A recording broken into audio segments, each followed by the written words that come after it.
عائشة قالت سمعت رسول الله صلى الله تعالى عليه وسلم يقول يحشر الناس يوم القيامة حفاة عراة غرلا. حضرت عائشہ صدیقہ رضی اللہ تعالی عنہا فرماتی ہے کہ میں نے نبی کریم صلی اللہ تعالی علیہ وسلم کو فرماتے ہوئے سنا کہ قیامت کا دن ہوگا، ہولناک منظر ہوگا اور لوگوں کو اس حالت میں اٹھایا جائے گا کہ ننگے پاؤں ہوں گے، ننگے بدن ہوں گے، بے ختنہ کیے ہوئے ہوں گے. حضرت عائشہ عرض کرتی ہے یا رسول اللہ صلی اللہ تعالی علیہ وسلم النساء والرجال جميعا ينظر بعضهم الى بعض. اے اللہ کے رسول صلی اللہ تعالی علیہ وسلم، مرد اور عورت اکٹھا ہوں گے اور ایک دوسرے کو دیکھیں گے. نبی کریم صلی اللہ تعالی علیہ وسلم نے فرمایا یا عائشہ الامر اشد من ان ينظر بعضهم الى بعض. اے عائشہ معاملہ بلکہ اس سے بھی بہت سخت ہوگا کہ ایک دوسرے کو دیکھیں. میرے دوست ذرا سوچئے تو صحیح، آپ کس طرح اس ہولناکی کو برداشت کریں گے؟ آج اگر ایک مچھر ہمارے اوپر بیٹھ جاتا ہے تو ہم برداشت نہیں کر پاتے ہیں. آپ بتائیں اس ہولناکی، اس منظر کو کس طرح آپ برداشت کریں گے؟ کسی کو ملائکہ گھسیٹ کر لے جائیں گے، کسی کو آگ جمع کرے گی. یہ میدان حشر ملک شام کی زمین پر قائم ہوگا. زمین ایسی ہموار ہوگی کہ ایک کنارے پر اگر رائی کا دانہ گرا دیا جائے تو دوسرے کنارے سے نظر آ جائے. اس دن زمین تانبے کی ہوگی اور آفتاب 1 میل کے فاصلے پر ہوگا. اور آج سورج زمین سے 9 کروڑ میل دوری پر ہے اور سورج کی پشت، سورج کی پیٹھ ہماری طرف ہے. پھر بھی جب سورج ہمارے سر کے مقابل آ جاتا ہے تو پھر گھر سے نکلنا کافی دشواری ہوتی ہے. اور جب اس وقت 1 میل کے فاصلے پر ہوگا اور اس کا فیس، اس کا چہرہ، اس کا منہ ہماری طرف ہوگا تو آپ بتائیں کس شدت کی گرمی ہوگی، کیسی سخت گرمی ہوگی، کیا برداشت کر پائیں گے؟ پوچھنا ہے. اور آج آپ پانی اور مٹی کی زمین ہے مگر گرمیوں کی دھوپ میں زمین پر پاؤں رکھا نہیں جاتا ہے.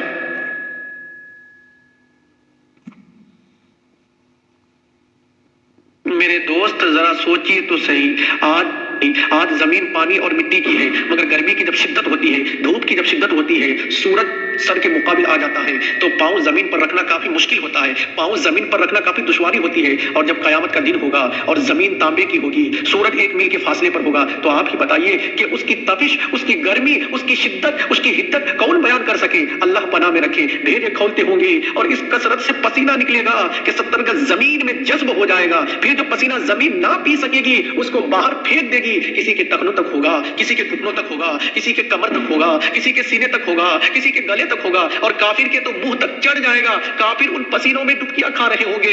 اس گرمی کی حالت میں پیاس کی جو کیفیت ہوگی محتاج بیان نہیں ہے. زبانیں سوکھ کر کانٹے ہو جائیں گی، بعضوں کی زبانیں منہ سے باہر نکل کر آئیں گی، دل ابل کر گلے کو آ جائیں گی. میرے دوست کیسے ان تکلیف کو آپ برداشت کریں گے؟ جس نے چاندی سونے کی زکات نہ دی ہوگی اس مال کو خوب گرم کر کے اس کی کروٹ، اس کی پیشانی، اس کی پیٹھ پر ڈالا جائے گا. جس نے جانور کی زکات نہ دی ہوگی اس کے جانور قیامت کے دن خوب تیار ہو کر آئیں گے اور اس شخص کو وہاں لٹائے گا اور وہ جانور اپنے سینگوں سے مارتے اور پاؤں سے رونتے اس پر سے گزر جائیں گے. جب سب اسی طرح سے گزر جائیں گے پھر ادھر سے واپس آ کر یوں ہی اس پر گزریں گے، اسی طرح کرتے رہیں گے. میرے دوست اتنا دردناک منظر ہوگا کہ کوئی کسی کا پرسان حال نہ ہوگا. بھائی بھائی سے بھاگے گا، ماں باپ اولاد سے پیچھا چھڑائیں گے، بیوی بچے الگ جان چھڑائیں گے. ہر ایک اپنی اپنی مصیبت میں گرفتار ہوگا. کون کس کا مددگار ہوگا؟ حضرت آدم علیہ السلام کو حکم ہوگا کہ اے آدم 2 زکیوں کی جماعت الگ کر. حضرت آدم علیہ السلام عرض کریں گے کہ اے مولا کریم کتنے میں سے کتنے کو الگ کروں؟ ارشاد باری ہوگا کہ اے آدم ہر 1000 سے 999 کو الگ کرو. میرے دوست سمجھے تو صحیح کہ 1000 میں سے 999 جہنمی ہوں گے اور صرف ایک ہی جنتی ہوں گے. وہ کس قدر ہولناک ہوگا، وہ کس قدر سخت اور شدت کی جگہ ہوگی. میرے دوست ذرا آپ سوچئے کہ بچے مارے کم کے بوڑھے ہو جائیں گے، حمل والی کا حمل ساقط ہو جائے گا، لوگ ایسے دکھائی دیں گے کہ نشہ میں ہیں حالانکہ نشہ میں نہ ہوں گے.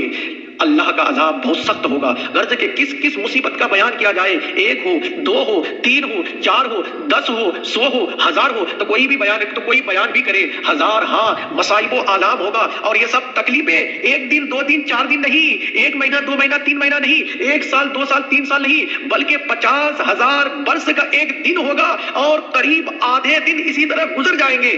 اب آپ ہی بتائیں کہ ان تکلیفوں کو، ان خوفناک منظروں کو آپ کیسے برداشت کریں گے؟ میرے دوست سمجھ جائیے، میرے دوست یہ زندگی اللہ نے آپ کو عطا کی ہے، اس زندگی کو بیکار کاموں میں، فضول کاموں میں مت لگائیے. کل قیامت کے دن ہر چیز کا حساب دینا. اللہ نے جتنی نعمتیں آپ کو دی ہیں سب نعمت کے بارے میں پوچھا جائے گا. میرے نوجوان ساتھیوں تم کہاں پڑے ہوئے ہو؟ تم کیوں غفلت میں پڑے ہوئے ہو؟ تمہارا دل کیوں نہیں جاگ رہا ہے؟ تمہارا ضمیر کیوں نہیں بیدار ہو رہا ہے؟ آئیے میں آپ کے سامنے ایک واقعہ رکھوں کہ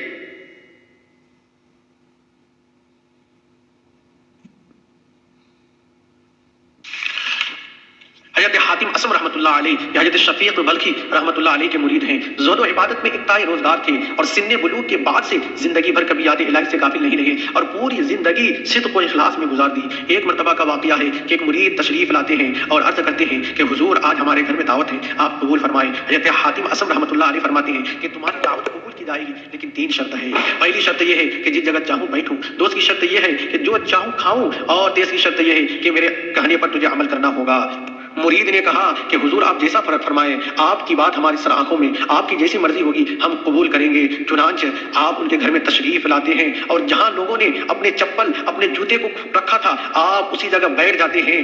مرید عرض کرتا ہے کہ حضور آپ کے لیے ہم نے تو عمدہ بچھونا بچھایا, لیکن آپ یہاں کیوں بیٹھے ہے؟